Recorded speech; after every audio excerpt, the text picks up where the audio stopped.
Welcome to சொடக்கு சமையல். இன்றைக்கி நாம் நம்முடைய உடம்பில் நோய் எதிர்ப்பு சக்தியை அதிகரிக்கக்கூடிய விட்டமின் சி அதிகமாக இருக்கிற பெரிய நெல்லிக்காவை யூஸ் பண்ணி மசாலா மோரும் நெல்லிக்காய் சாதமும் எப்படி செய்கிறதுன்னு பார்க்க போகிறோம்.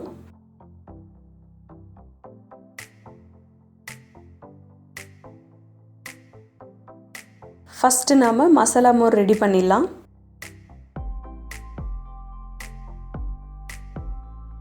ஒரு மிக்ஸி ஜாரில் கொத்தமல்லி இலை சிறிதளவு, நறுக்கின இஞ்சி துண்டு சிறிதளவு, கருவேப்பிலை சிறிதளவு, நறுக்கின ஒரு பெரிய நெல்லிக்காய், ஒரு பச்சை மிளகாய் சேர்த்துக்கோங்க. பச்சை மிளகாய் ஆப்ஷனல் தான், உங்களுக்கு வேண்டான்னா விட்டுருங்க. பெருங்காயம் சிறிதளவு, உப்பு தேவைக்கேற்ப சேர்த்து கொஞ்சமாக தண்ணி விட்டு அரைச்சி எடுத்துக்கோங்க. இதை ஒரு பெரிய ஜாருக்கு மாற்றிடலாம். அப்போ தான் மோர் வெளியே வராமல் இருக்கும்.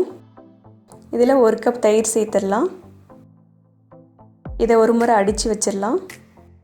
இதில் நம்ம ஒரு 3 டம்ளர் அளவுக்கு தண்ணி சேர்த்துக்கலாம். ஏன்னா மோர் எந்த அளவுக்கு நம்ம நீருக்கு எடுத்துக்கிறோமோ அந்தளவுக்கு ரொம்ப நல்லது.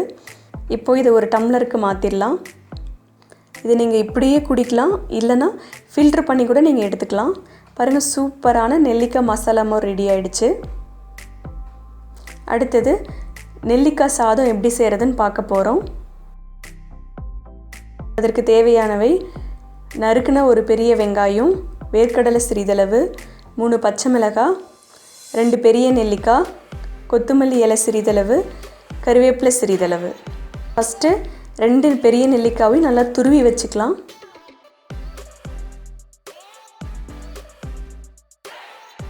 ஒரு கடாயில் 2 ஸ்பூன் அளவுக்கு எண்ணெய் விட்டுக்கோங்க.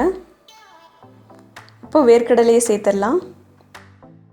இது நல்லா செவந்து வர வரைக்கும் நல்லா வறுத்து எடுத்துக்கோங்க.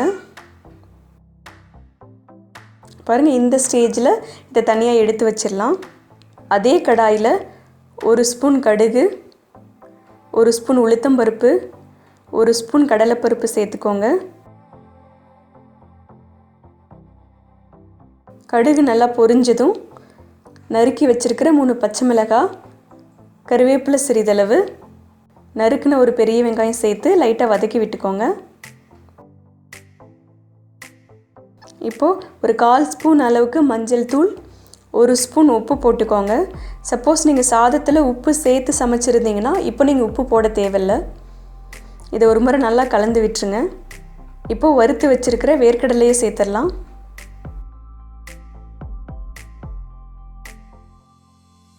கொத்தமல்லி இலை சிறிதளவு தூவி விட்டுட்டு ஸ்டவ் ஆஃப் பண்ணிடலாம். ஸ்டவ் ஆஃப் பண்ணதுக்கப்புறம் துருவி வச்சுருக்கிற நெல்லிக்காவை சேர்த்து அந்த வானல் சூட்டிலே ஒரு 2 நிமிஷம் நீங்கள் வதக்கினா போதும். ஏன்னா அதிக நேரம் வதக்குனிங்கன்னா அந்த நெல்லிக்காவோட முழு சத்தும் நமக்கு கிடைக்காம போயிடும். இப்போது ரைஸ் கொஞ்சம் கொஞ்சமாக சேர்த்து நல்லா கலந்து விட்டுறலாம்.